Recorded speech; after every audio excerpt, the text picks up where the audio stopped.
ये अंतर्जातीय विवाह के बारे में क्या विचार है? भारत के लिए घातक है, विश्व के लिए घातक है, मानवता के लिए अभिशाप है। इसको प्रश्रय देना महापाप है। जनसंख्या की दृष्टि से भी हिंदुओं के अस्तित्व पर प्रहार है और वैदिक संस्कृति का विनाश है। हिंदुत्व के नाम पर अभिशाप है। गीता के पहले अध्याय में अर्जुन की आशंका थी, अर्जुन ने वेदना व्यक्त की, वर्ण संकरता के चपेट में हमारा वंश न आ जाए।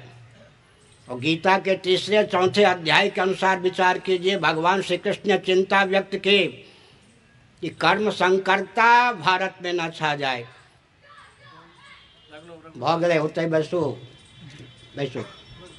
वर्ण संकरता और कर्म संकरता के चपेट से अगर हम देश को बचाए रखेंगे तो हमारे अस्तित्व और आदर्श की रक्षा होगी। मैं एक उदाहरण देता हूँ। ये भुजदंड हैं, भुजदंड। किस विश्वविद्यालय में इनको यह प्रशिक्षण दिया गया कि शरीर के किसी अवयव पर वार की संभावना हो तो टूटने फूटने की चिंता मत की करो, यूँ हो जाओ। परंपरा प्राप्त निसर्ग सिद्ध संस्कार संवेद ये भुजदंड हैं। गाढ़ी नींद में अहंकार सो जाता है, आज्ञा भुजदंड को देने वाला कोई रहता नहीं, लेकिन उस समय भी मच्छर काटने आते हैं। ये भुजदंड अपने दायित्व का संस्कार के बल पर निर्वाह करके वहाँ पहुँच जाता है। और मच्छर अगर चपेट में आ गए तो कचूमर निकाल देता है, मच्छर भाग गए तो खुजला ही देता है। इसलिए वैकल्पिक ब्राह्मण वहाँ होना चाहिए, अमेरिका ब्रिटेन में, जहाँ परंपरा प्राप्त ब्राह्मण नहीं। विकल्प तो विकल्प होता है जी, अल्टरनेटिव तो अल्टरनेटिव होता है।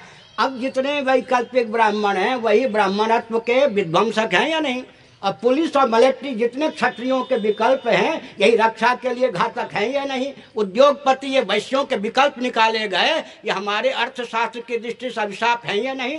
और ये कौन है वो क्रिश्चियन मिशन सेवा के विकल्प हैं, इन्हीं के द्वारा भारत का पतन हो रहा है या नहीं?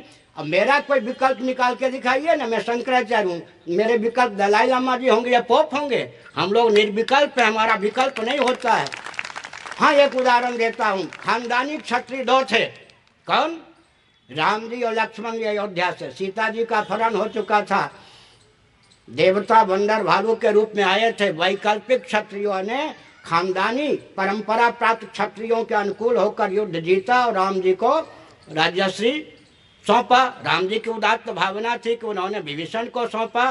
वैकल्पिक परंपरा प्राप्त के अनुगत होकर काम करें तो ठीक है। मेरी बात छोड़ दीजिए, डॉक्टर इब्राहिम जिनके आधार पर उधर के नारायण दत्त तिवारी जी हों या कोई हो, जब कहा जाता कि रक्त का परीक्षण होगा आपका सचमुच में यह पुत्र है या नहीं, वो किसकी थ्योरी है? इब्राहिम की। उसने कहा जहाँ वर्ण संकरता छा गई वहाँ तो लाचारी है, भारत के व्यक्ति कम से कम रक्त को शुद्ध रखें। मैंने बताया कि वैकल्पिक अगर ब्राह्मण क्षत्रिय वैश्य शूद्र बनाएंगे उनके प्रशिक्षण में समय अधिक लगेगा, संपत्ति अधिक लगेगी, फिर भी संस्कार का आधान नहीं हो सकेगा। अब पांचवें चौथे कॉलम पर आना कोई पसंद नहीं करेगा।